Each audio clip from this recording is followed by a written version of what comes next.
Right, so we've got three partners as part of this discussion. We've got ISBL, we've got NAHT, and we've got the NGA.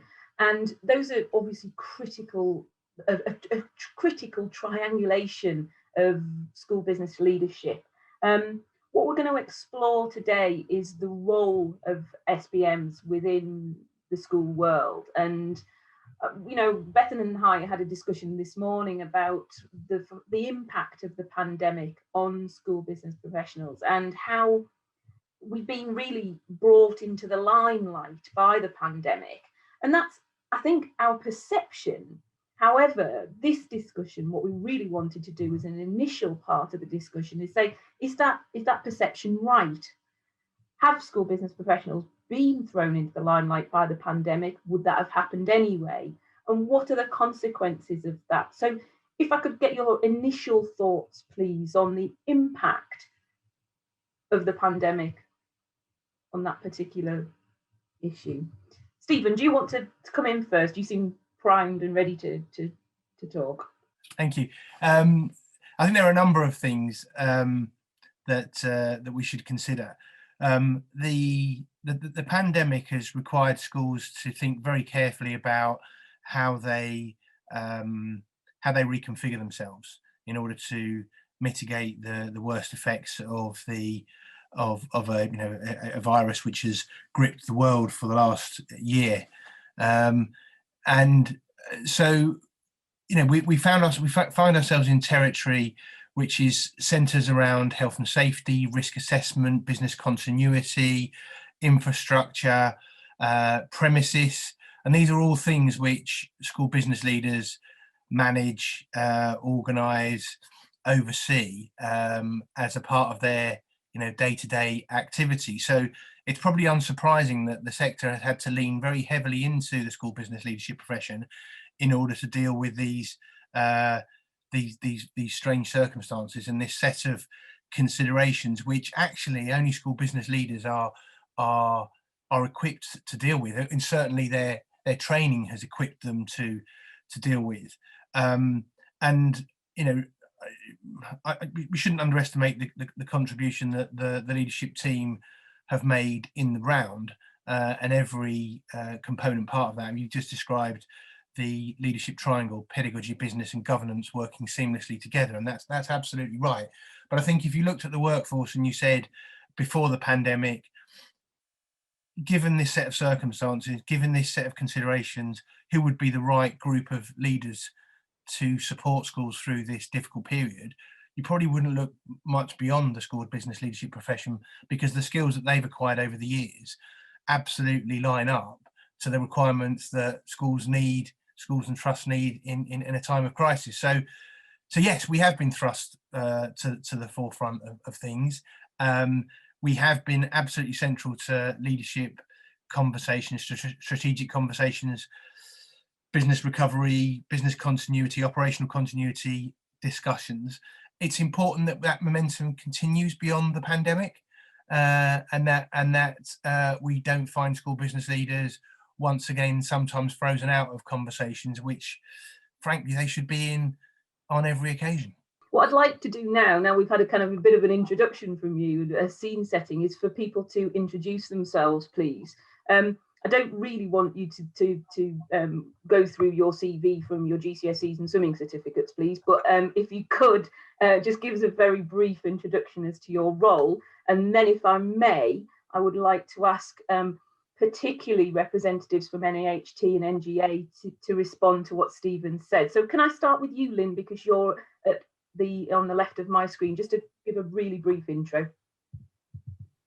Yeah, of course. Hello, everybody. I'm Lynn Howard. I'm Chair of the Board of Trustees of the National Governance Association. My background is law, professional background, but I've been sort of more or less full-time in a governance role for the last sort of certainly 10 years, chair of governors in a couple of primary schools, national leader of governance as well. So really that's the day job these days, and the law's a distant memory. in response to what Stephen said, I think that's absolutely right. But I think the issue might still be the visibility of the school business professional in that. There's no doubt that my school business professionals, our school business professionals, have led in a lot of those areas, health and safety, business continuity, and all of those sort of things. But I think still it's the head that it comes from. So there's still a visibility issue there, I think. But I think that the role will become more visible as we go back to whatever our new normal is. I think that there's a much greater role there, a public role, sort of a much more forward-facing role, that as we start to find how we're going to have to work and how there have to be new solutions to issues and how things are going to develop, I think that's a real opportunity, and I think that's where the school business professional will really come to the fore, and you know, really lead in their own right, sort of thing. Thank you, Lynn. Leslie. My name is Leslie Burton. I'm a school business leader. I've been at my present school, which is part of a diocesan trust. That's the first blooper, sorry. For the last 8 years now, working with Andrew for the last 3 years in his role as head and 5 years as deputy before that. Thank you, Leslie. Natalie. Morning, everyone. My name's Natalie Arnott. I work at NHT, so I work in the policy team and lead on school business leadership as part of that. So NHT is the largest school leadership union, so we have over 30,000 members and growing, and that covers everyone from head teachers, CEOs, school business leaders, deputy and assistant heads. So we kind of cover across primary, secondary and special as well, across England, Wales and Northern Ireland. And I think, you know, just to briefly touch on the question you were kind of asking, I think that's definitely something that we've seen, I think even before the pandemic, but particularly over the last year, hearing kind of from all of our members really, you know, and including heads, about kind of that critical role that they felt and that school business leaders have been playing, and kind of saying, oh, you know, I couldn't have done this without them really. So I think, you know, we can kind of pick that up and I'll look to kind of our members here, but to kind of expand on that. But yeah, just kind of that is what's coming through from members kind of over the last year in particular. Thank you. Sam. Hi there, my name is Sam John. I'm also part of a diocesan multi-academy trust. I'm the operations manager, so I sit in the central team. We've got 15 schools, 2 secondaries within those 15 schools, with just over 3,000 pupils. So although we've got many sites, we're not, you know, we've got some schools with less than 40 on roll, and our largest secondary has only got 650 on roll. So prior to that, I've been there 5 years. Prior to that, I was a business manager, for school business manager for 12 years at secondary school. During the pandemic, I think what we've found is the schools have benefited from being part of a MAT, because we actually did quite a lot centrally. So sort of took some of the pressure off our schools. You know, we did the sourcing of PPE, we sorted out the horrors of free school meal vouchers. So I think it's you know, the feedback we're getting from our schools, yes, the school business managers were leading certainly on those areas, but they had the backing of the sort of central team as well. So it's all hands on deck. But yeah, they've all had very different roles, and the schools, depending of how those, you know, we don't even have a sort of the same name across the schools, I think, which is a common theme. So some are called administrators, some are called SBMs. So that's come out quite a lot, you know, that where there are school business managers, they've really had to step up to the, you know, up to the plate. And, you know, we've all it's all very much hands on deck, you know, around risk assessments, etc. So that's just, like I said, at the moment, we've not looked any further than beyond our own mat to know how others, you know, so this has been quite an interesting discussion to see how others have been dealing with it. Thank you. Steve.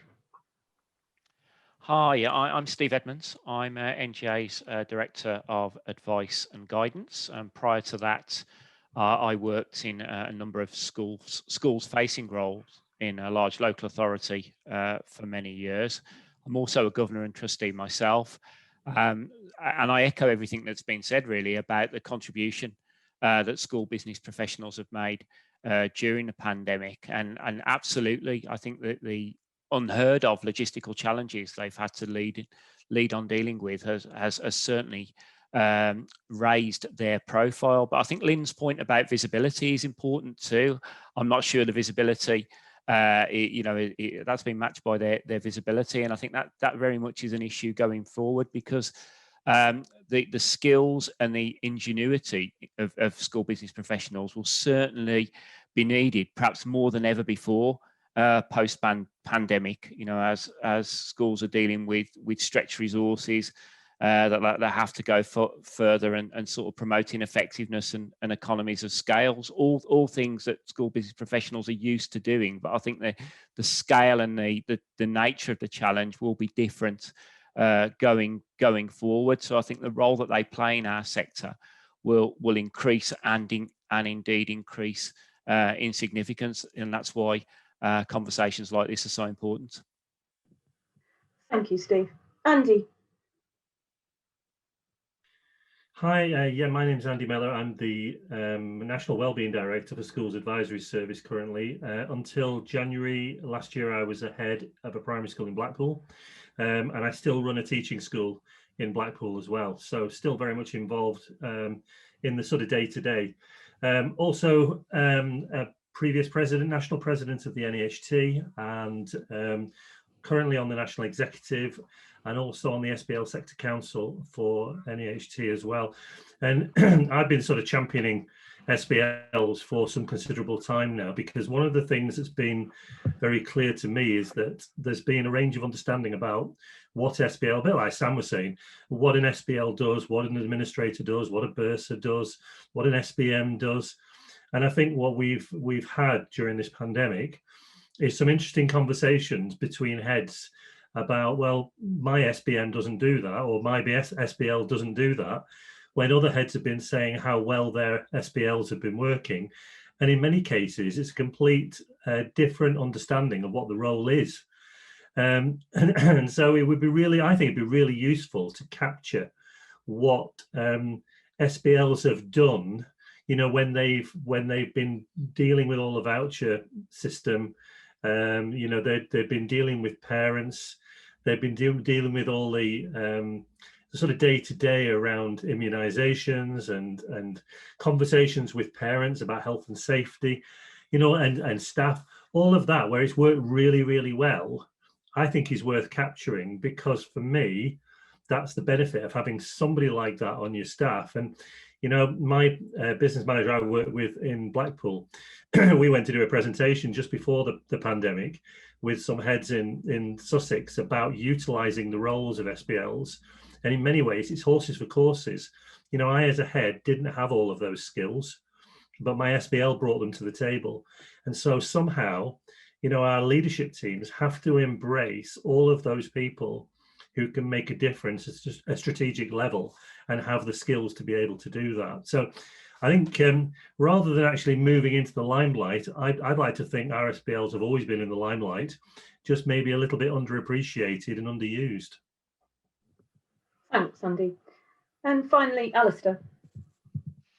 Hi there, I'm Alistair Cowan, and I'm a trustee at NGA, and professionally I sort of work in finance and consulting, but I'm a member of the Academy Trust in Birmingham.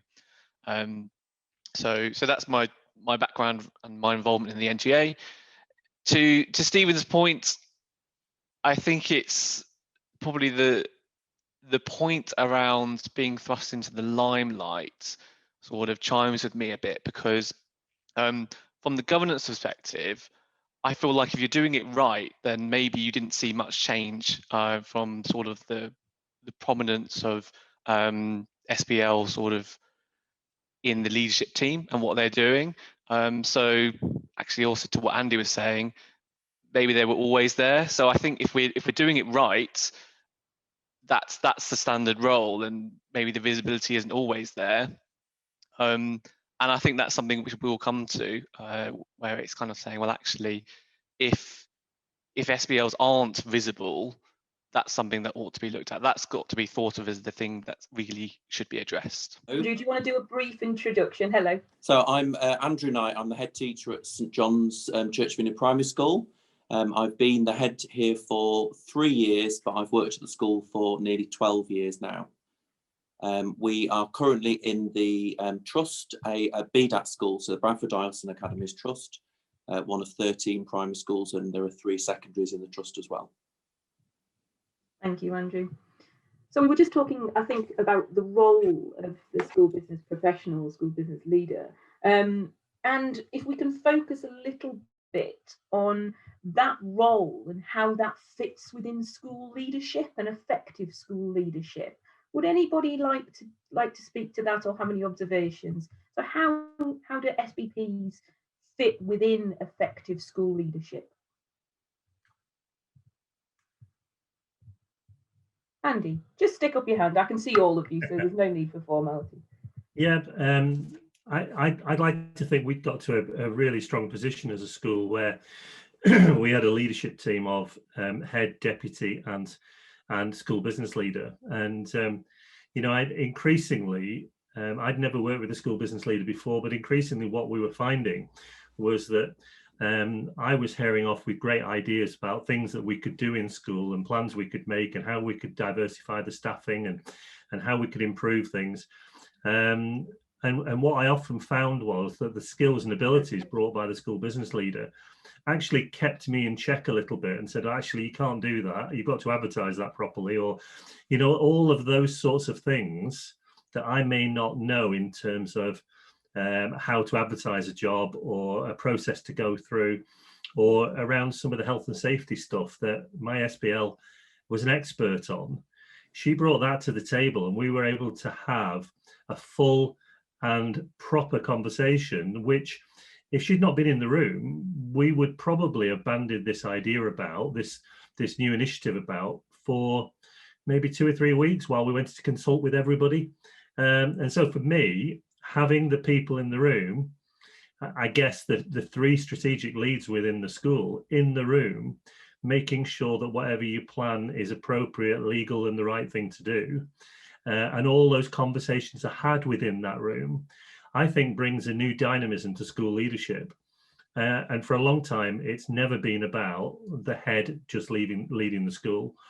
You know, the whole notion of hero heads went out about 10 years ago, and I was very much keen to bring in the expertise of people who were working in the classroom every day, which I wasn't doing because I was head of a 2-form entry school. Somebody who was working with the legal and the health and safety side of it, you know, who kept our single central record. All of that expertise in one room meant that we could have really productive conversations and move things forward a lot quicker. Yeah, I would agree with that. I think having a school business manager or leader on your senior leadership team means that you can have conversations more quickly and directly during a senior leadership team meeting. So if you are making a strategic decision about the direction of the curriculum or the direction that you need to take with staffing, then you have somebody there who can answer the question in relation to funding or in relation to contracts, which means that you can make the decision and move on. It's also useful, I think, having somebody who isn't in the classroom or in the land of education for classrooms all the time, because Leslie's able to sometimes see through the wood and the wood for the trees, because we become so engrossed in the education, our acronyms, and actually sometimes having somebody who isn't living that every day in the classroom is able to see things in more clarity, because they can see the impact that we're trying to explain or trying to make, because they're not lost in the day-to-dayness of the school learning. So yeah, and having somebody who is honest and open to say, yes, I can see why you'd want to do that, but actually long-term financially, is that viable, or what would be the impact? That's very expensive, that proposal, but really, who will it impact? Will it impact 1 class, 5 classes, the whole school? which children. So and having somebody who can ask those questions, so then you have to justify it. So then when you write the plan, which may be shared on a website or published for parents or Ofsted, there is a much clearer rationale behind it, because you've already had to justify the cost, where it's being aimed for, who it's being aimed at. Thank you, Andrew. Steve, I think you had your hand up, and then Stephen. Right, I was just going to sort of expand on what was said, because I think that those experiences that Andy has shared there about leadership supporting governance is a really important point. One of NGA's elements of effective governance is having the right people around the table.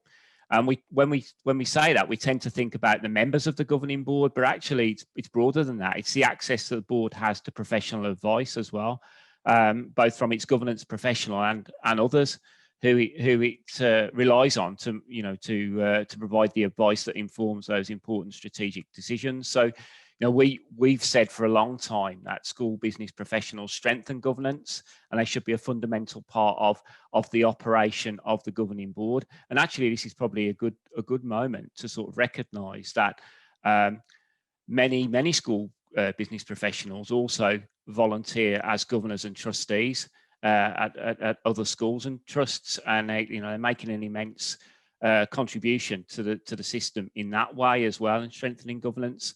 So there's no question in our mind that the school business professionals strengthen governance, and they need to be part of that governing board operation. That should be an intuitive and routine aspect of how governing bodies work. Thank you, Stephen. Yeah, thank you, Jean. So I think I concur with a lot of what's been said before. I just want to touch on what Sam was talking about, and the mix of roles and the way that we describe different versions of school business professionals. I think I've talked a lot about flavors of leadership, and I refer to generalists, specialists, and executives, all important with our system, but play different roles, perform different functions. I think in terms of the contribution that school business leaders have made during the pandemic in particular, I think what we've seen is not just the doing, but actually the logistics, the planning, the risk management. So the architects of solutions, not necessarily just the doers, just the people that are rolling their sleeves up and getting on with things. And I think we do a disservice to the profession if we don't recognise that strategic contribution. So yes, absolutely, having the right people in the room is really important. And again, it's back to those pillars of leadership, governance, business, and pedagogy working seamlessly together.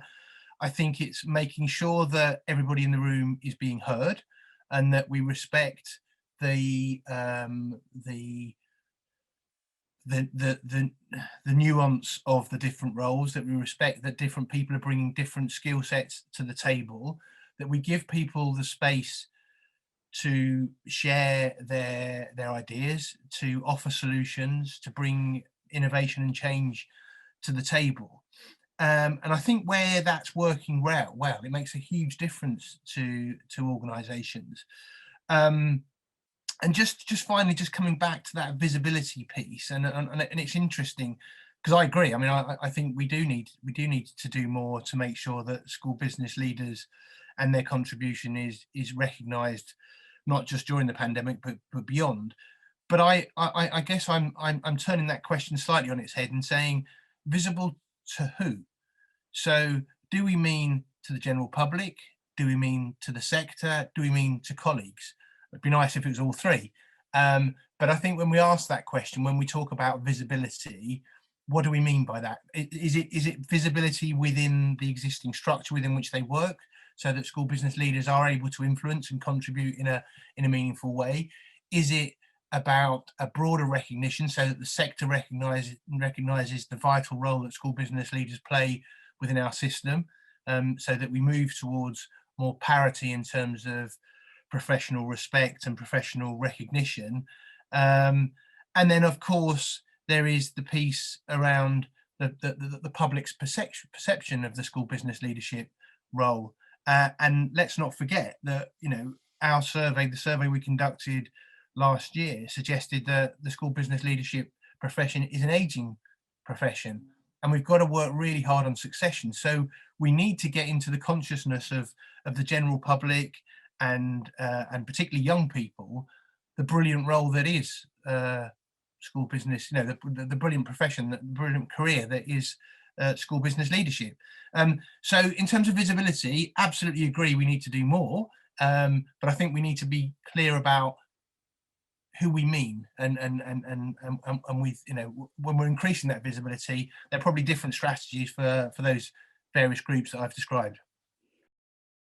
Thank you, Stephen. That point about visibility, I think, is a really good one, and you stole my thunder a little bit because I just written visibility. Lynn, you're a little quiet. Do you have any comments in relation to visibility of SBLs? Yeah, I do. And if what Steve and Stephen were both saying actually about effective leadership, I think an effective leadership team understands its own roles and remits, and it appreciates and values the role of others within that structure, and it seeks opportunities to capitalise on all of those differences to get the best outcomes for children as a whole. And I guess that's where I think visibility comes into it, really, because school business managers deserve the recognition for the work that they do on all of those platforms. I think certainly within school, to be taken, they are taken seriously, but for their role to be understood by everybody who works within the school, I think is important. Everybody on the governing body needs to understand the work and the contribution that the school business profession is making to the school itself, and yeah, it should be much wider understood in society at large. I think that would be great for, you know, children to be aspiring to be a role that they see actually modelled in front of them in their own schools as they're growing up, for parents to understand the contribution that, you know, the people who they see sitting in office, they don't necessarily know what it is they are contributing, and it's a really important role. But I think primarily the starting point is within the school and the school setting, and within the peers within which they work. Thank you, Lynn, that's really valuable. Alistair. Thanks, Dean. Yeah, I think what I would add to this is I found it quite striking, ISBL's survey around the proportion of business leaders who weren't even going to SLT meetings. And I think that I wouldn't be surprised if it was even worse in terms of the visibility, to use the term, of business leaders to the board. And Stephen didn't specifically call out governance and the governing board amongst those communities, but I think it is within there. I think you would agree with that. But I think there ought to be kind of a call to arms on both sides of kind of leadership and governance around, actually it should be expected that business leaders should be going to strategic level meetings, both sort of operationally within the school leadership and from the board, from the governance perspective. So business leaders should be sort of kind of demanding and expecting a seat at that table to be able to kind of present their view of the world. Equally, on the governance side, it's our responsibility, Lynn, Steve, for governors and trustees to kind of say, well, actually, it's one of our 3 core things around sort of monitoring financial performance and other use of resources. And I can't see how you can adequately do that without the business leaders kind of being there and in the room. We started off the session talking around the general theme of what does effective leadership look like. And I think, and please do interrupt me if I'm speaking out of turn, but I think we've come to an agreement that effective leadership inevitably and, you know, fundamentally has to involve schools business professionals and school business leaders in that leadership structure. So I think I'd like to move on to some of the challenges specifically, and Natalie started that conversation by talking about equality in terms of pay and terms and conditions and recognition from the DfE. Would colleagues please like to share any views in relation to why some head teachers in particular and other members of SLT are reluctant to include SBPs in SLT forums and SLT conversations? I think that would be a good starting point.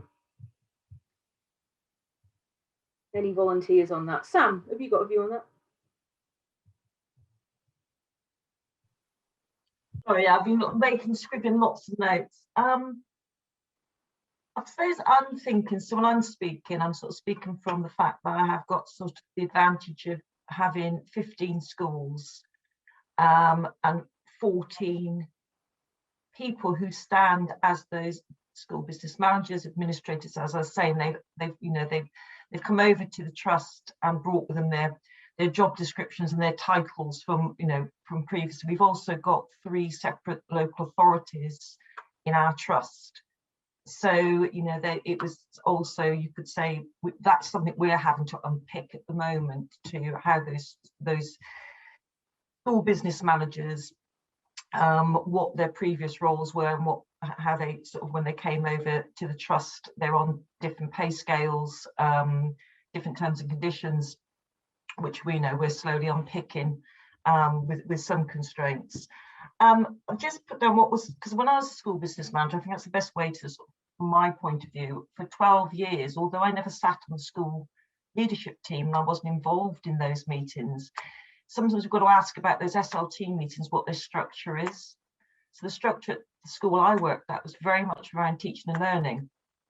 And so ideas would be sort of discussed at that meeting, and then the head would come in and speak to me afterwards about, these are our ideas, now tell me why I can and cannot do them. Do you know what I mean? So I felt I was still part of that decision making, but I didn't physically sit in those SLT meetings and contribute that way. It's sort of, they came out with the ideas of, about systems and where there would need to be finances or HR implications, and then come and speak to me then. So I think it comes down to what SLTs do, individual SLTs do in each school, and they're all very unique. I can see that from the 15 schools in our trust. And also we're looking also going forward about, shared business managers across 2, maybe 3 schools going forward. And again, it comes back to what someone's just said about succession of those, there is a sort of older business managers in schools. And yes, my daughter's 21, and I don't think she ever did know what my job was exactly that I did for 12 years. Do you know what I mean? So there's not sort of anything out there to sort of encourage people to step into that role. But so yeah, I think it's very different. I'm thinking of 2 schools again. I don't want to sort of talk too much about the role I've got within my diocese, my MATs. But we have got one school business manager who does school business leader, who does sit on the SLT and also has roles which you would not normally expect of an SBL. For example, he's on duty on rota. He'll go in and sort of help with management around pupil behaviour. He was actually responsible for doing all the lateral flow tests. He covered all of that, all the risk assessments, as well as HR, finance, and the other traditional roles. But in another one of my schools, that person does not work at, have those tasks, not because they can't, but because they're not required to. So I think that's one thing we've got to understand, is how SLTs are structured, what their sort of terms of reference are for their meetings, to whether SBLs would sit in on those meetings or whether it's a second conversation afterwards. Thanks, Stephen. Yeah, so a couple of things I'd like to offer, if I may. So we've done some research into barriers to joined-up leadership, and in fact, there's a management in education special edition due to be published in April, and contributors, academics from Manchester University and the University of Manchester, amongst others, have drawn some conclusions. There is certainly something in terms of historic hierarchies which have led to school business leaders potentially being marginalised from SLT meetings, and that, I don't think there's anything sinister about that, just that there is a perception that for some conversations it is the opinion that, why would we want a school business leader in on a conversation which is about pupil attainment or interventions or pastoral care, or anything that doesn't obviously neatly align with the job description of the school business leader. I would argue, as with in any other walk of life, your finance director, your chief finance officer, your business lead is likely to be in the room with other strategic leaders, because they have to understand the whole to come up with solutions which are well informed. I think the other thing that we need to consider is, when we talk about the SLT, what exactly do we mean? And as structures have evolved, do we mean the central team, the executive team meeting? Do we mean an SLT that's part of a hub, or do we mean the local SLT? And I think that can be debated, and there are probably good reason why a local management structure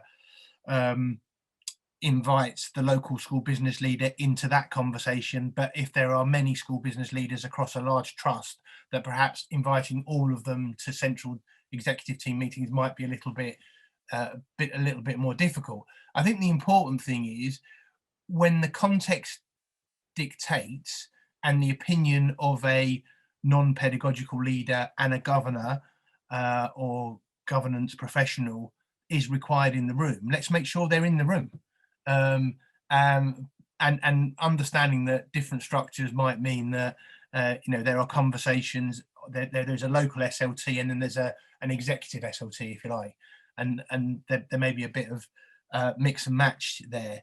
But I'm still fascinated, and maybe those that have in the room that have led schools and presided over school structures can help me with this, is why is there a reticence, even at a local level, to have a school business leader in the room regularly for SLT meetings? Where does that reticence come from? I don't understand.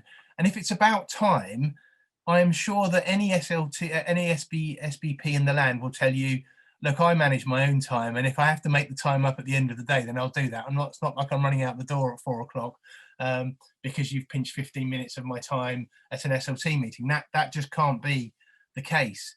And actually, the best judge of whether or not it's worth the SBP being in the room is the SBP, frankly. Thanks, Stephen. Andy? Yeah, I find this area fascinating, Stephen. It's I took the view that I wanted all of my senior leaders to thoroughly understand the workings of my school, even in areas that don't fit in their job description. So my business leader would go with reception on a school trip. She would do playground duty. I want her to understand and give meaning to her role. From, if she's trying to save us money, she knows who those children are that she's trying to save the money for. And I think that's a great motivating factor for SBLs, to actually know the people that they are working for in the same way as you would for any other member of staff. I mean, I try and get when I was at head, we tried to get the caretaker involved with the children as well. And he ran an award for the children in terms of keeping the school clean and tidy. And all of that develops an ethos that doesn't stop at the end of somebody's job description. And, I feel that's really, really important. And certainly I felt that contribution that she made beyond the four walls of her office made the school a better place. And I think, if you were to ask her, I think she feels that gives her a better sense of what the school's about. Lynn? Thank you. I just wanted to agree 100% with what Andy was saying, and it's very similar from a governance point of view. As a governor, you want to be involved in your school to understand the context in which you're making decisions, and it's exactly the same for your school business leader. Our school business leader is involved in all SLT meetings, and she works with the children, as Andy was saying. She runs the gardening club. It's all about understanding the context, understanding your school, and having, how can you give advice on one area if you don't understand its child's impact on another. So I agree 100%. It's really important that they have that involvement, and I personally don't understand why they come to governors. They not everything, perhaps actually listening to people, perhaps they should come to more than they do, but they are involved in strategic decisions, and they certainly sit on SLT, and I don't understand why they wouldn't be either. Thanks, Lynn. I think we've got agreement on that. Sam and Natalie, you do want to speak, but I want to ask Leslie in particular a question, because you have a lot of connections in the wider SBL community. You must know some SBLs who don't attend these meetings and don't engage as much as you do. Do you have any insight from your perspective as to why that is? A lot of colleagues, I think it is historical. I think there might be, this is me being quite controversial, I think there might be some fear of allowing the SBL in the room, of being told, no, we can't do this, we could do it this way. And I think as well, we have some colleagues who particularly focus on, all I can think of is like the don't run signs. It's always don't do this, don't do that. I'm not allowed at SLT meetings. I'm not allowed to be part of those decisions. I'm not. And I think what we need to be doing is changing the dialogue and not looking at, I'm not allowed, we shouldn't have, you can't have this. Instead of us saying, we need to be at these SLT meetings because we can bring da da da da da. We need to put more of a positive force into it, rather than, because I know we've done a lot of positive reinforcement with our behaviour here, and over the last couple of years it's been, you know, magical to see the children, you know, they're running down the corridor and you say, oh, thank you for walking, immediately they stop, walk beautifully. And maybe we could learn something from the children and start saying, oh, can I come to this meeting? Put ourselves forward, because I can bring this, this and this. And actually, I might be able to save us X amount, so we can do this with it as well as this. And then all this magical kingdom suddenly opens. Leslie, you're an inspiration. Stephen's laughing at me. Am I deluded, Stephen? Natalie, Sam, you had your hand up before Leslie spoke. Do you still want to make a comment? Natalie. Oh, I'm just going picking up what Andy said, and I was, again, lots of note writing. It's just made me think now, when I speak to the SBMs in our schools, they are doing all of those things. They know the pupils, they know the parents, they know the teachers. They are going out and, you know, especially, you know, when they're short-staffed, you know, they suddenly put their TA hat on. They then put, you know, dishing up school dinners. I know during the, you know, during lockdown, when, you know, I was sort of trying to get hold of one of my SBMs, and he said, I'm running the tills today, Sam, I'm in the kitchen. Do you know what I mean? So I do think, you know, just going on what Andy said, I've just put the logic down here. They're actually doing all of those things. It's just getting them in a room around a table at an SLT meeting. It seems that's where it seems to, it's almost like a physical barrier is the door to that room, isn't it? Because I know that all my, you know, the SBLs in our school, they're doing all of those things. I mean, there's not any that sit in those four walls of their office. The office door is physically open, and they're wearing those many hats, isn't it? I think they're sort of like a diplomat, they're a HR advisor, they're a finance officer, they're, you know, they're sort of the first aider, in some respects the cook, but do you know what I mean? So it is mad, isn't it, when you sort of talk it through in a sort of environment like this, that they're doing all of those things. It's just actually being recognised as a member of the SLT. Thank you, Sam. Natalie.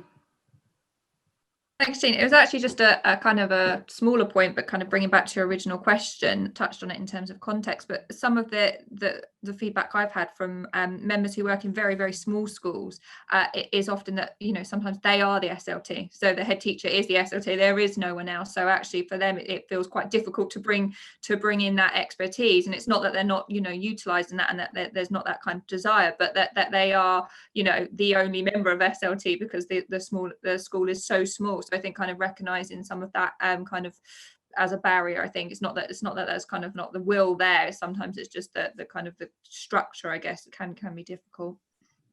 Thank you. Steve, did you want to speak? Just a very quick, very quick point. And it's just a word of caution, really. So I think it's absolutely right that we celebrate the agility, I guess, the enthusiasm, the extent to which school business leaders adapt and are, if you like, kind of masters of all, and that they have to deal with. But let's be careful that we're not defined by being prepared to do anything. Just a little bit of caution on the professional front, and it kind of plays to a narrative of assistant almost, rather than strategic leader and enabler and all those kind of things. So I don't want to take away from the contribution that school business leaders make in terms of their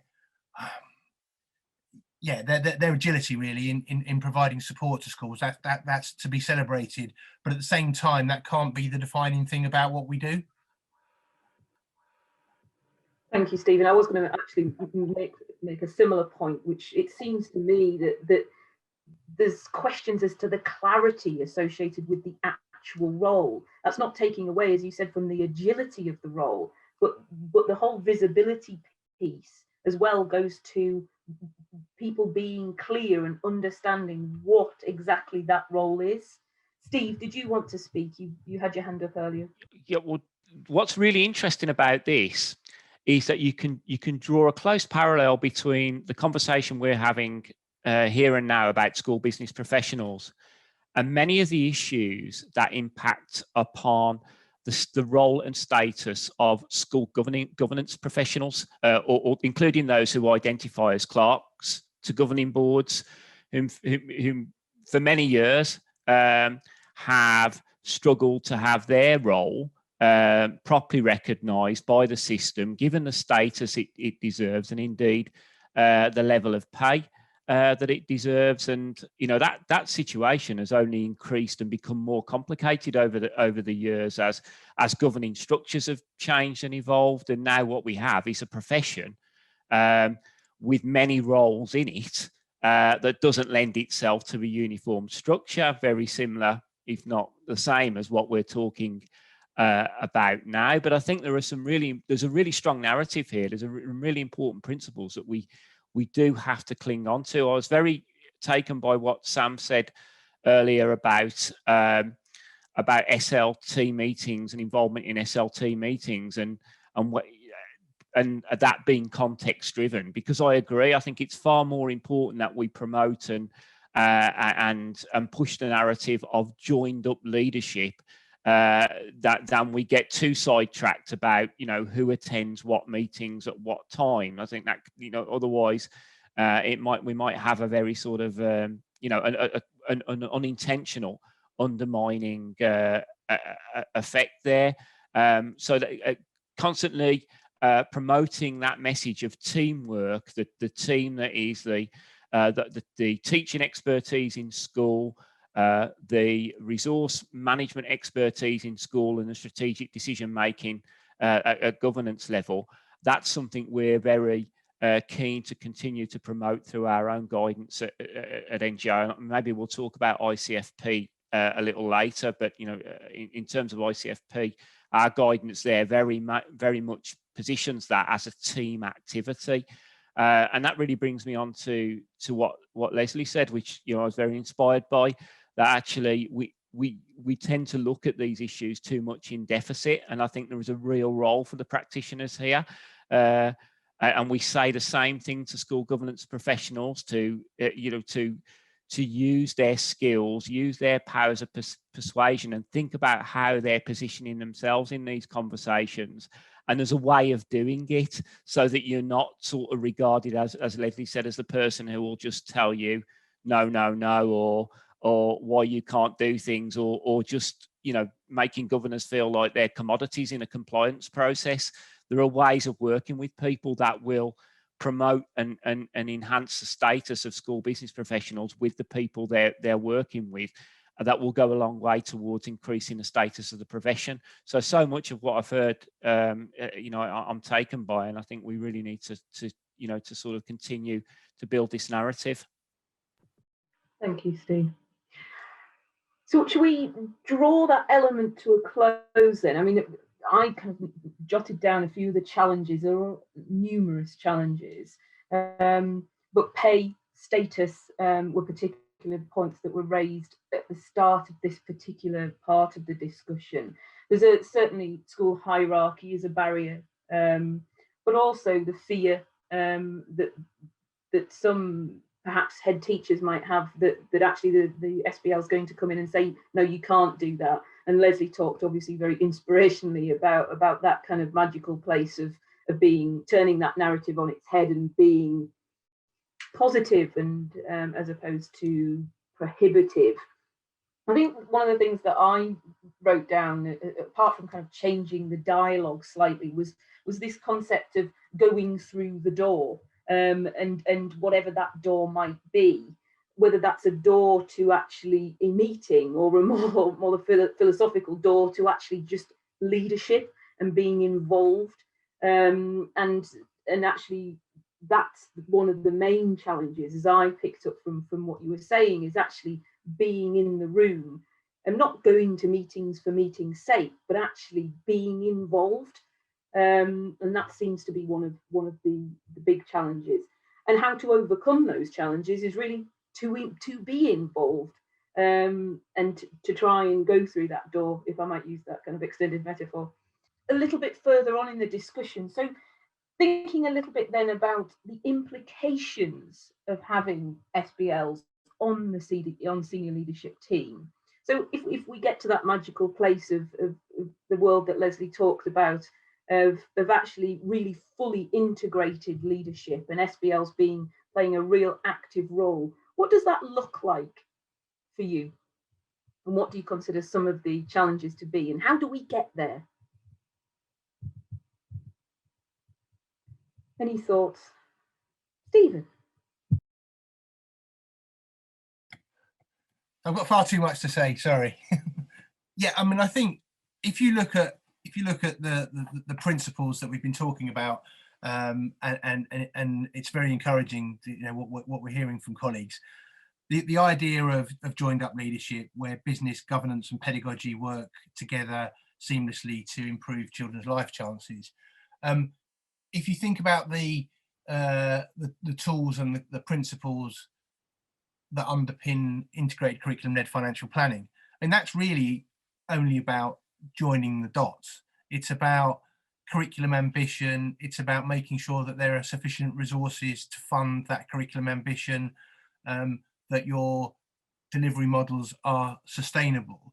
But in order for that to work, again, it means that the various actors from those pillars, governance, pedagogy and business, are working together and understand the challenges, understand the opportunities, can work together through the school improvement plan, that it isn't just a short-term view of the organisation, but it's a much longer term view. So it's not just about this year, it's about the year after and the year after that, and making sure that you deploy the resources you have available to you in an optimal way. And I don't think we need to prescribe what that looks like. I mean, we can use benchmarks to help us along the way, and there's plenty of data out there that supports that. And in its own way, integrated curriculum-led financial planning is just another benchmarking tool. But what it does do is it does force the conversation between those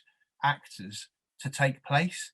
And you can't do that without the key protagonists from the various areas in the room. You can't have a joined up leadership conversation with just head teachers in the room.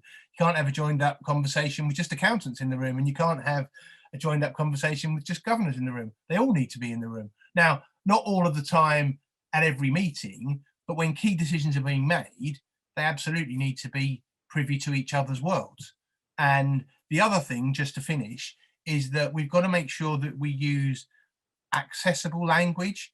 So you can't have accountants coming into the room using very technical financial language that alienates pedagogical leaders and governors. You can't have pedagogical leaders using acronyms and language that no one else understands. It's important that you make the data, the concepts, the principles, the vision, the mission and the values digestible to all.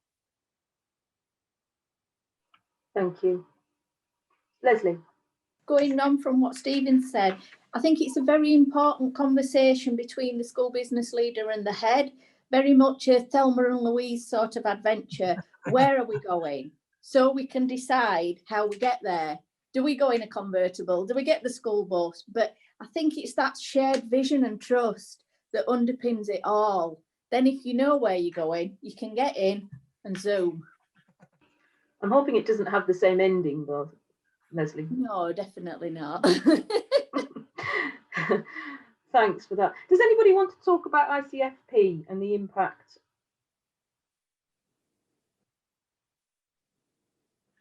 Nobody, apparently not at this juncture. All I'm thinking is, where I'm going with this is that the inevitability of the implications of an ICFP on school business professionals being in the room, as it were, and being involved in key decision making. And how does that help? Any thoughts on that? Steve, you wanted to talk about it.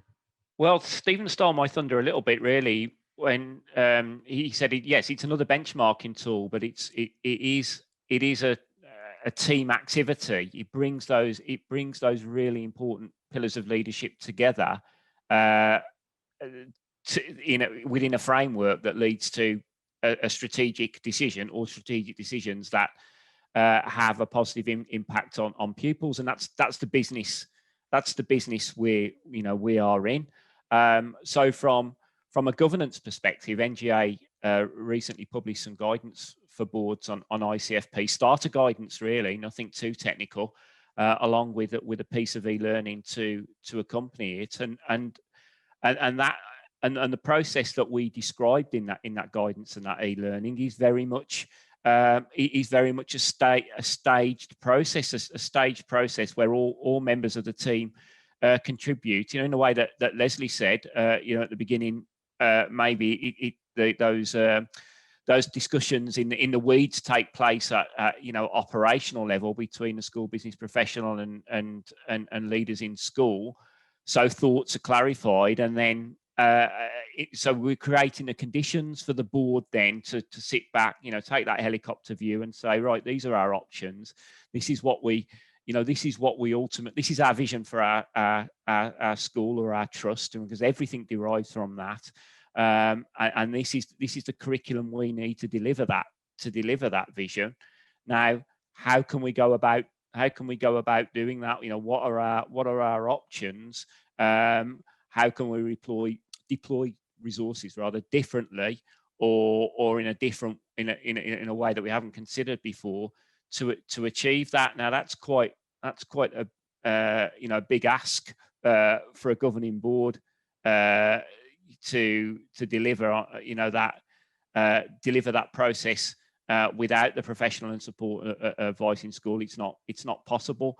But at the same time, business professionals and school leaders rely on good, effective governing boards to test the robustness of some of the proposals that they're putting forward, and so I think it is an all-embracing process. I mean, people are in a better place than me to say whether it works better or worse in every type of setting. And I think Natalie's already mentioned small schools perhaps don't identify with this concept as much as larger institutions, but I think as a way of working, it's something we definitely endorse. Thanks, Steve. Andy, you had your hand up. I've no experience of integrated curriculum-led financial planning, but I think in many ways what we're talking about is a vehicle for the sort of collaboration that you would expect between senior leaders in the school. And I was just thinking back to the time when that time of year, probably about this time of year actually, when you're looking at building your staffing complement for September, and you're looking at what it is that you need, or if you want to think out of the box a little bit, in terms of maybe you've got an NQT coming to the end of a contract. Are you going to keep them? You know, we went through the process of saying, well, we want a coach in school. We want an assistant head teacher who's going to be a coach and coach our teachers to improve. There's no way that I would entertain sitting down and doing those sums on the back of a piece of paper in my office without the expertise of a school business professional. You know, and ultimately what she would do is say, well, you've got these people on contracts, these people on fixed term contracts. There's so much you can do. You can pay them this amount. You've got to think about, if you're going to pay them this, where does it fit into the pay structure of the whole school? You know, there's a heck of a lot to think about. And I was thinking about the extent to which, you know, Stephen's point about how this fits in with and why, you know, some school business professionals find it very difficult to find a niche in school. And, you know, 20 years ago, schools were run by teachers. They ran all the finances. You might have had a bursar.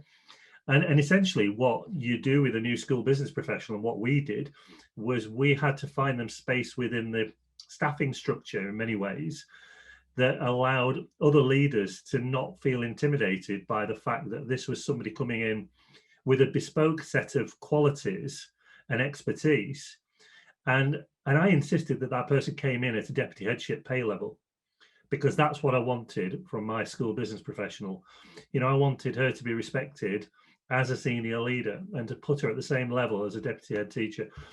That created quite a bit of friction in terms of how's this person stepping straight into our organisation at deputy headship level when we've all had to work through the ranks as an assistant teacher, an assistant head teacher, deputy head teacher, you know, and I think in many ways the teaching profession has this sort of succession planning that you work through all these stages and you do your apprenticeship.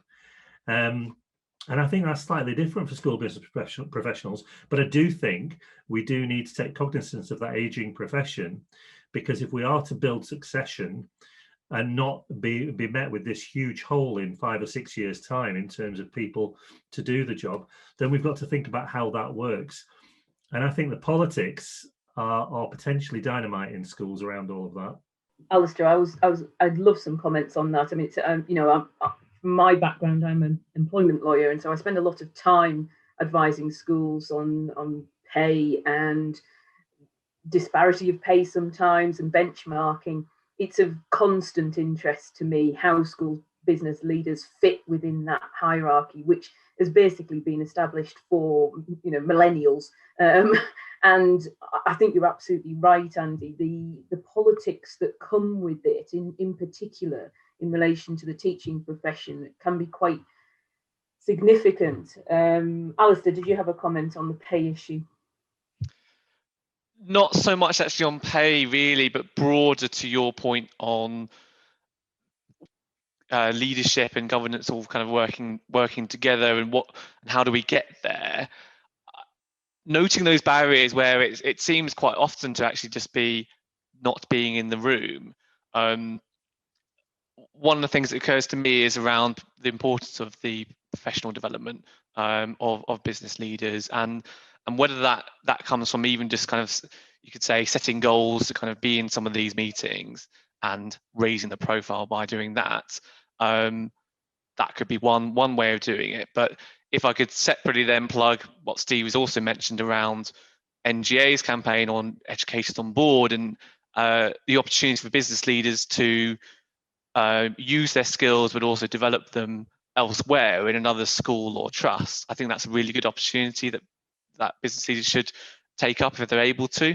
I think that can really kind of build the case for the importance of their skills, and if I then tie that back to kind of the pay point, makes the case a bit stronger to say, well, actually, look, this is what can be achieved and enabled by these skills. That's why they're more important. So give them the proper recognition. Thank you. Really good point, Alistair. Stephen. Yeah, thank you. Just very briefly, for me, pay is about 3 things really, and notwithstanding the challenges that we have, because we don't have a a very clear pay framework for school business leaders, but it's about accountability, qualifications, and experience. Those three things. And I think, again, we've got to make sure that we're clear, the narrative is clear around why we're paying. You know, as Andy's just described, he brought in his school business professional at deputy head level, but presumably that individual came with significant experience, qualifications, and that shouldn't be seen as any different from an already experienced teacher moving from one school to another, from an assistant head or deputy head role into another assistant head or deputy head role. Where I think, and I agree that the politics around this are sensitive, but I think we've got to get there, because it's the only way that we're going to develop that talent pipeline, that succession pipeline, is by developing pathways within school structures. So why, you know, we should be able to bring in graduates, even, you know, even individuals that are on an apprenticeship pathway that aren't necessarily degree qualified, into schools, integrate them into various functions within school, finance, premises, HR, whatever it might be, build their portfolio up, and they are, if you like, future school business professionals within our system. And then maybe they you know, in terms of that, the politics kind of go away, because they've grown organically within the organisation, just in the way that a teacher would grow through the organisation. So yeah, it's two things really. I think one, succession pathways, how we develop those internally within school structures. But in terms of paying people appropriately, I think if you use the test of accountability, qualifications and pay, there should be no arguments.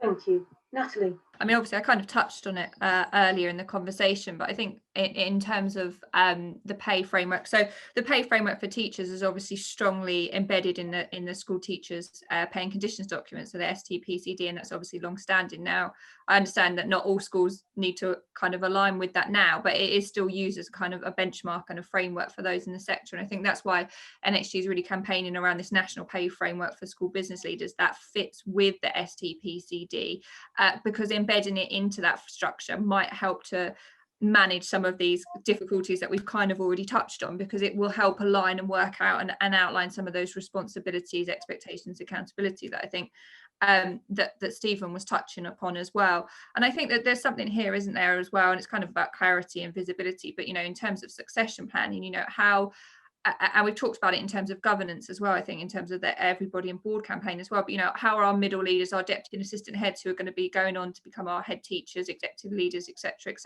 you know, what's their understanding, what you know, what are we kind of what are they picking up in terms of the role of school business leaders as they kind of grow through their progression, because they're going to be the future leaders who are going to be potentially reviewing, you know, job descriptions, that taking that strategic vision, and we talked about it in terms of governance as well, you know, encouraging middle leaders to take part in becoming governors and understanding, because, you know, if they want to go on to senior leadership, you know, they're going to have that really close role, and you don't want that kind of relationship, the first experience to be you kind of when you're a head teacher, for example. So I think there's a piece there as well, and I think that kind of then links into the CPD point, which I think others have touched on as well, but it does kind of all link together and kind of underpin this need for kind of the clarity around roles and different career pathways.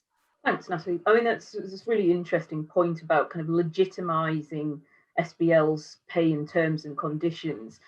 From a personal perspective, I mean, I'm not sure I'm convinced about the argument of linking it, or in some way kind of making it akin to this STPCD. Leslie, you had a kind of slight quizzical look on your face as well. What's your view on that? I'm just wary about that, because I know how much disparity there is between colleagues in our trust, in our city. There's people that are operating at a very strategic level. There are people operating as an office manager, a very good office manager, but without any strategic vision. And I just think the gap is far too large. As much as I would love it to be uniform and, you know, and the right thing for the profession, but I just think people have been put into the SBL role historically just as a bit of a sweetener, just as a little bit of a promotion without understanding the role. Thanks, Leslie. Of course, I suppose, the other contrary argument to that would be, that shouldn't then prevent us from then getting something sorted for the future, as it were. Definitely not. Sam, you got a view on pay in terms of... Yeah, exactly what Leslie said. We've also got to be quite, we're sat here today talking about terms and conditions and being on SLTs.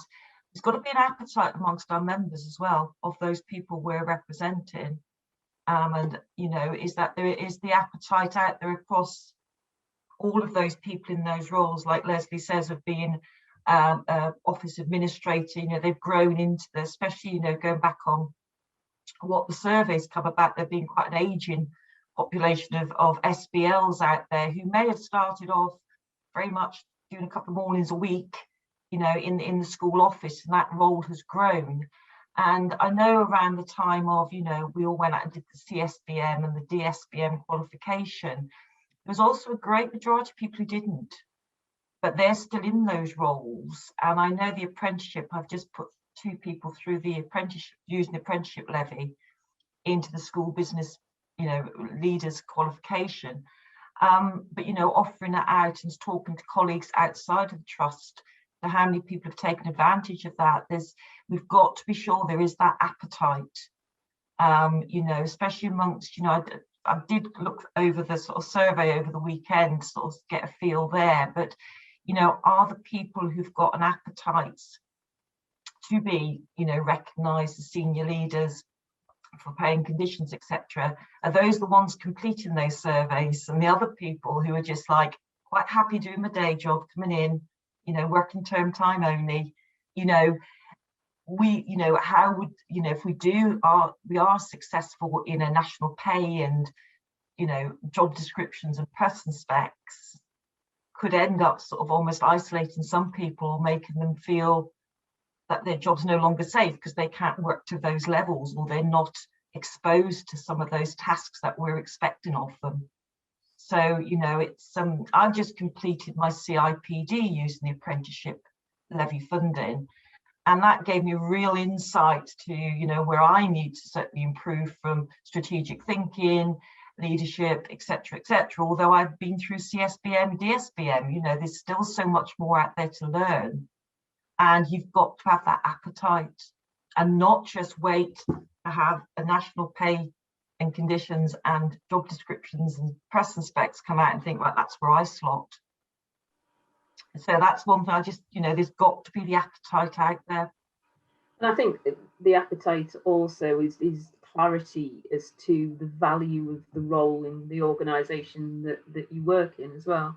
Alistair, you had your hand up. Thank you.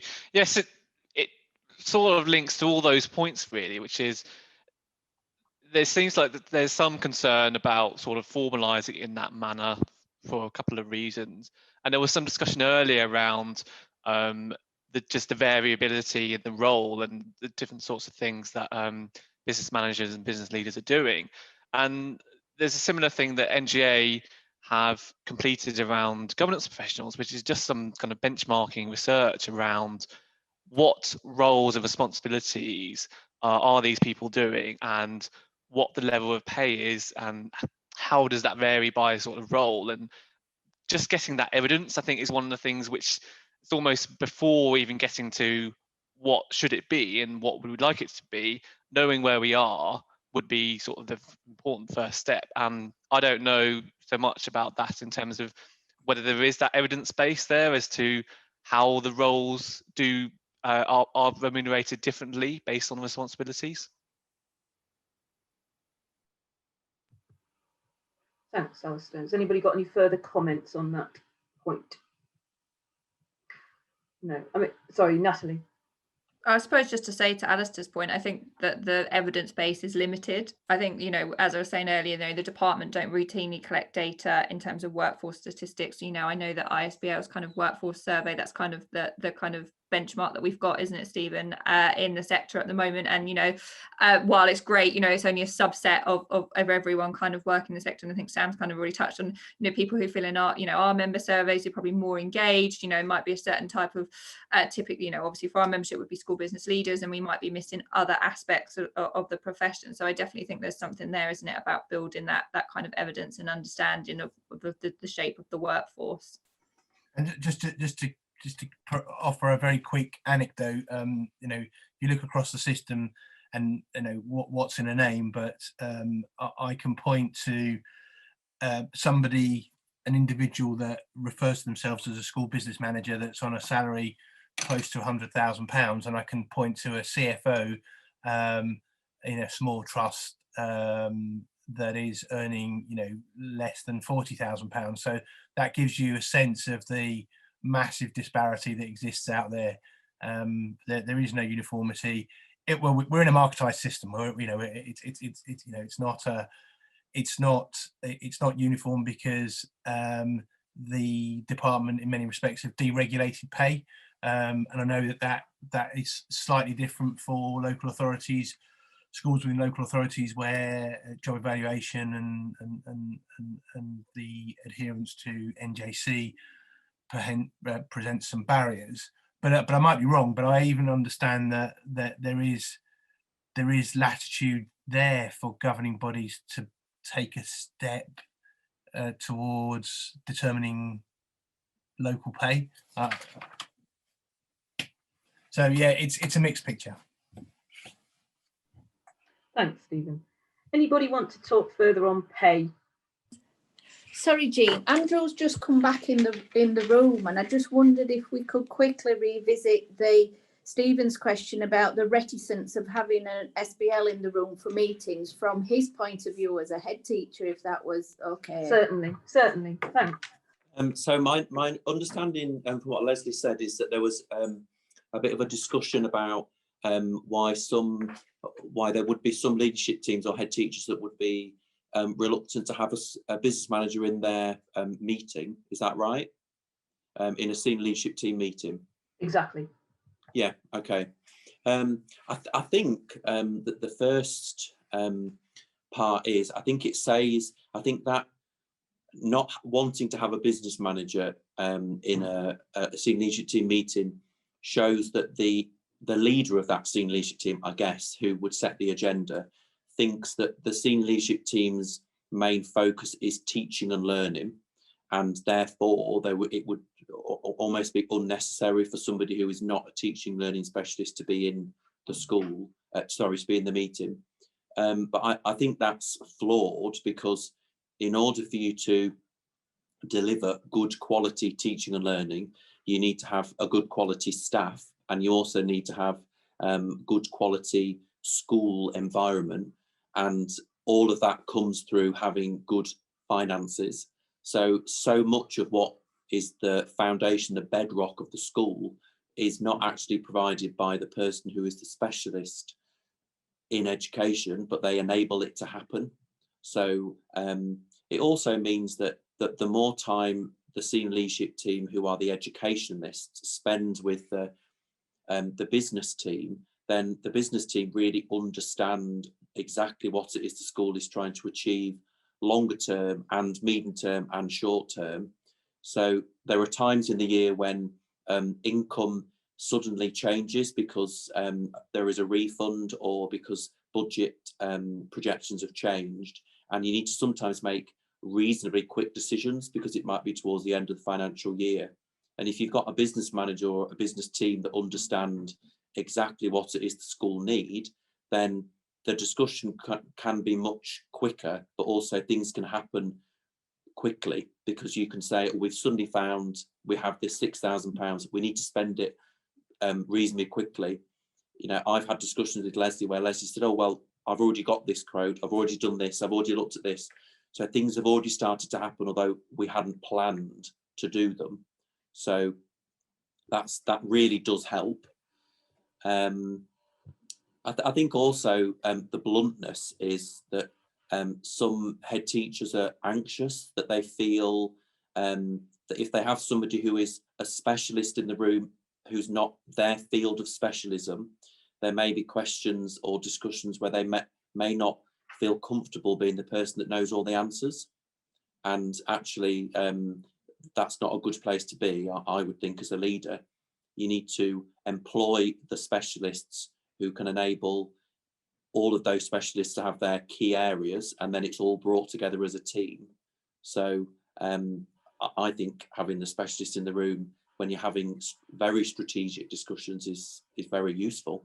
Thank you, Andrew. It's a really powerful observations. For my own observation on that, actually, I, as an employment lawyer, I am involved in some of the MPQH aspects of kind of teaching prospective heads some aspects of employment law, and they give me an afternoon to do that, which is really great, afternoon to teach employment law. And one of the striking things I find is that new heads always say, but how would we possibly get to know all of this employment law in this afternoon? And my answer is always, that's not your job.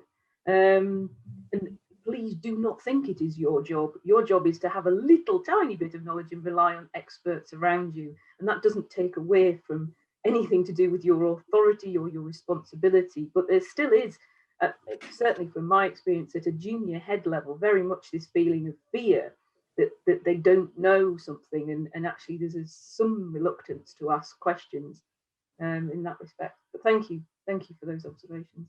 If I may, I'm conscious of time and we want to get finished by 12 o'clock. If I could ask just for some either final observations from all of you, if you want to, in particular, what you think the impact of the pandemic has been on the school business leaders and how we can harness that. If you don't want to speak about that, just general observations. Stephen, I'll come to you if I may at the end, because I'm conscious that you're going to pull together the paper at the end of this, or certainly ISBL is. So if I can come to you at the end for your final conclusions, but if I may ask others for their thoughts, either on that point or just general thoughts as to what's come out of this discussion and their feelings on that. Lynn. So I regret being in the top corner of your screen. Yeah, I think from a governance, well, from my perspective, as certainly as chair of governors, as Alistair said right at the start, we are responsible for ensuring the financial probity of our schools, and it is really, I don't see how you can do that without getting appropriate advice by having some professional support. You need that business voice in the conversation. You need a governance to be strong governance. Effective governance is governance, as I say, that it understands its own role and its own remit and values and appreciates what others can bring to the table, and that working together you can achieve a much better outcome overall. For school business leader, it has that different perspective. They're the one with the knowledge, the experience, the network, different set of skills. Yes, okay, we might pay, but they also make a lot of money. The amount of things we have in my schools, because school business managers have found funding and things that children wouldn't other have opportunities to experience just from their networks and their knowledges. And it's just that, it's that different voice. And I think that several people have said, and as you said, Jean, in our own profession, you know, you don't wake up on the morning you're appointed partner and suddenly have an innate knowledge of everything management orientated, and education is very similar to that. I think you don't wake up on the morning you're appointed as head and suddenly know all about managing and budgets, and you don't know about everything you need to know about HR, you don't know the finer details of the GDPR, all of those sort of things, and you need professionals to be able to do that, to support you on that, so that our head teachers can get on with what they excel at, which is the teaching and learning. Yes, they need an overview, but they don't need all the detail, and that's something that somebody else can support them on, and support them on really effectively, really professionally, and it makes time for everybody to play to their own strengths and to excel in their own areas. They're just vital. They're really, really important role for any school, I think. Thank you, Lynn. Leslie, and any comments from Andrew? I think it's done, you know, the pandemic has really shot us into the forefront, and I think it's taught me a lot about myself, the fact that given all these unknowns, we can get through. We have got through, but only because we've worked together with other people, with other experts. And I think that goes back by Andrew relying on me for some advice, me to him, our trust for health and safety, the DFE updates, ISBL. I think it's really shown us that by gelling together and pulling together, that is what's got us through this time. And without each other, it does show us how isolated we could actually be, but how strong we can be by being that collaborative force. Couldn't agree more. I would also add, with speaking to colleagues in other schools who are head teachers who are not in our trust. They, two of them work in different authorities to ours, and in their authority, some of the schools have business support managers. So they're not business managers, they're called business support managers. And they're kind of in between roles really about their expectation. And what they've found is, speaking to them, is that our business managers in the trust have been able to really run away and lead things independently, working together. But we know that risk assessments or plans for health and safety in relation to the pandemic are quickly created and then put in place, whereas schools that have not had business managers, they've struggled with that. So they've then, so I've shared some of our processes or documents with some of those schools, even though those schools are not even in trusts, but they're in the local authority, because the common practice in this local authority is not to have business managers or business leaders. So they felt that there is a weakness in the school, so they've had to look elsewhere. They've been so exposed, haven't they? Yes. Really. Yeah. That certainly chimes with my experience as a lawyer as well. Schools reaching out to lawyers for just some, not necessarily legal advice, but just some idea as to what other schools are doing. And actually, as lawyers, we've been in a really nice position to work with ISBL and others to kind of just bring people together, because actually, you know, those in multi-academy trusts in particular have been in a slightly more advantageous position in terms of actually just having that structure in place, and others have felt a little bit isolated, I think. Natalie, did you have any final thoughts?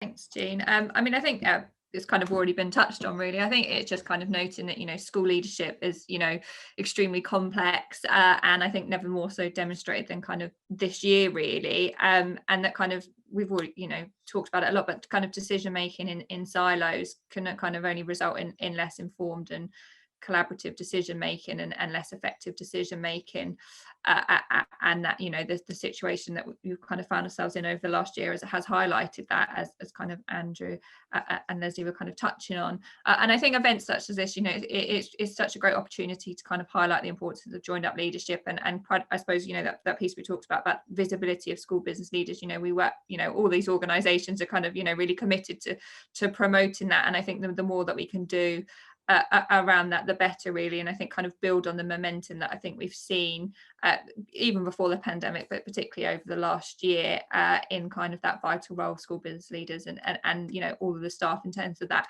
function are playing and have played and will continue to play. It is just kind of the way forward, really. Thank you.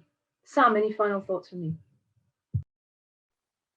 Very similar to Andrew and Leslie, you know, being part of a NAHT. You know, we've seen during the pandemic, you know, we looked after our own schools, obviously, but you know, we found that other schools we were helping that came under local authorities, they felt quite isolated. Again, you know, everybody in our schools pulled together. I think we all ended up doing jobs we never thought we'd ever do.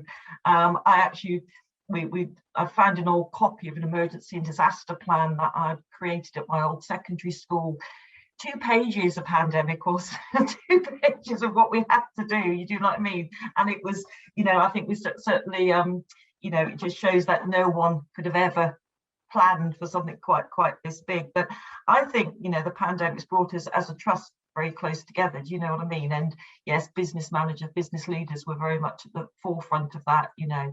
There was some great favours pulled in of locating PPE and things like that. Do you know what I mean?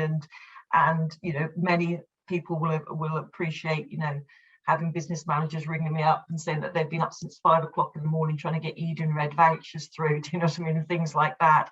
There was a real sense of everybody pulling together. We felt like we were working 7 days a week, to be honest.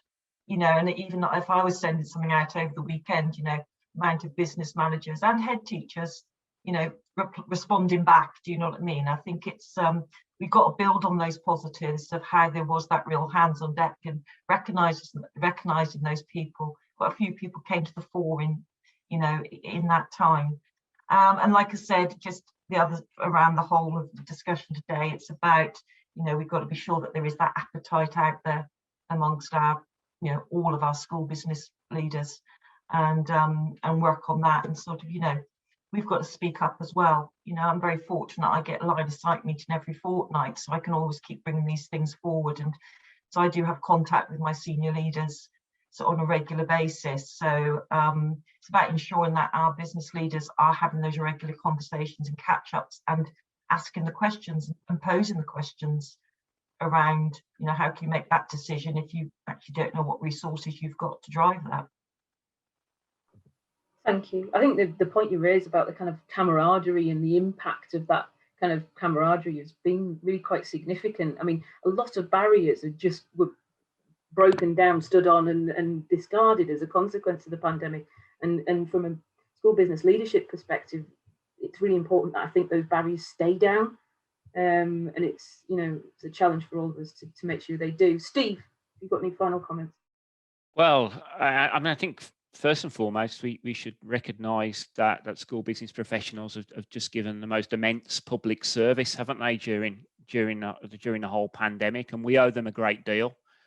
And what I've really enjoyed about this conversation today is that we've focused on school business professionals as a profession. Yes, it is a complex activity. There are many iterations of the role, but I think what I've enjoyed particularly about today is that we focused on what brings the role, what all the characteristics that bring all those roles together, the skills, the ingenuity, the rational thought, and the good old-fashioned common sense that schools and trusts rely on. So I think it's really important that, you know, we take a lot of the points that have been made today, continue to reflect on them, and do all we can as school leaders, as business professionals and governing boards to create the conditions for school business professions, or the profession of school business leadership to flourish and continue to make that immense contribution to school leadership. Thank you, Steve. Andy? I think the pandemic's taught us the value, if we didn't already know it, of a really good school business leader. I've been speaking to heads who've had to manage all the Eden Red stuff as well as 24/7 COVID in terms of leading a school through this, and they've really struggled. And our challenge, I guess, is to translate the value that schools who've got a really good SBL know that value. How do we translate that across to schools who haven't yet made that step? I think we need to equip school leaders and governors with the ability to match job descriptions to pay, and have the courage to insist on this, because, you know, I met a fair amount of resistance doing what I did in terms of essentially paying my business leader on a deputy head teacher salary, largely from HR teams in the local authority. Now, you know, we need to challenge that, and we need to insist on what is right for what we know we need in school. And I think my final point would be to try and integrate SBLs into the life of the school, so they appreciate what the school's trying to achieve. And that's not just about being on SLT, but, you know, my school business manager would come to the governors meetings and give the finance report to governors, because she's better qualified than me to be able to do that. And as a senior leader, I could ask her to do that. So, you know, I think in some ways that they're better equipped to lead the school forward than, as somebody was saying before, in terms of buying in local authority accountants or whatever. because they get the ethos of the school. If they're immersed in the life of the school, they understand what the school is trying to achieve and can make decisions without necessarily having to refer to the head straight away, based on the ethos of the school that they've sort of picked up as they've gone along. So I think immersing school business leaders in the life of the school is absolutely critical. Thank you, Andy. Alistair, any final thoughts from you? Yeah, the point around the pandemic and the implications for that, it takes my mind forward and sort of thinking about the future. And there's been some research around the gap in disadvantage in pupils of being kind of widened and almost put back by however many years. And that's in the context as well of per pupil funding kind of going down in real terms over quite a period as well. And I think it's just increases the case and the importance of school business leaders in supporting the aims of the school and the outcomes for pupils by coming up with ingenious solutions in terms of resource issues to enable the teaching and learning to do its job. And that's kind of, it's in partnership. And I guess that's because ultimately we all want the same thing, which is good education for young people.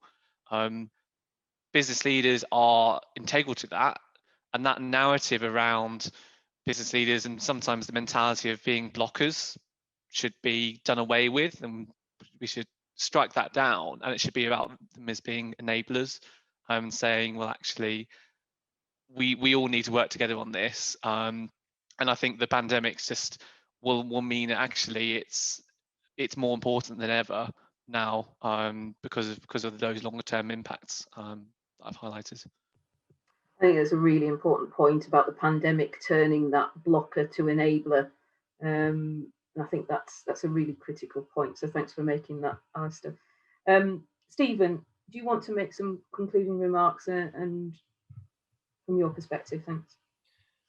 Thanks, Jean. I just want to start with a couple of thanks. So thank you, colleagues, today for participating in this important discussion. As Jean has alluded to, we will be producing a paper using this conversation and probably supported by some other evidence. I'd also like to echo other colleagues' comments about the contribution that school business leaders have made. You know, the contribution has been huge in terms of the support of the national effort to keep our education system running. Although schools have been partially closed, we've still been educating children, and that's in no small part thanks to the contribution that SBPs have made, you know, in things like remote learning infrastructure and so forth. I think we should feel encouraged about the new recognition. But to steal Jean's phrase, now that we're firmly in the room, let's insist we get a regular invite back into that room. We do need to do more to ensure that schools and trusts, school and trust leaders are using the right reference points in terms of recruitment, retention, development, and the deployment of SBP talent. And you know, this is a bit of a unapologetic plug for our professional standards and our employer guide, which I think has helped many school leaders understand the role.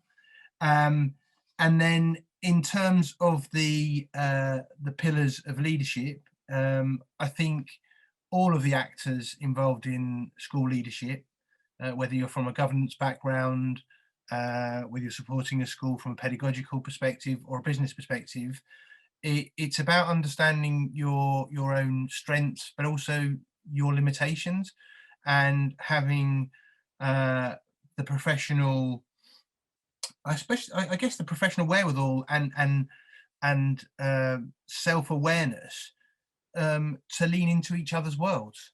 I think that's really important, and it's part of the conversation that I've enjoyed most is the recognition that we don't necessarily have all the answers, but if we're prepared to lean into each other and support each other and respect each other's unique skills and experience, then we can do great things by our children. So I've really enjoyed the conversation. Thank you very much for all those of you that have participated. Thank you so much, Jean, for chairing the session. And hopefully this is the start of an ongoing and essential dialogue.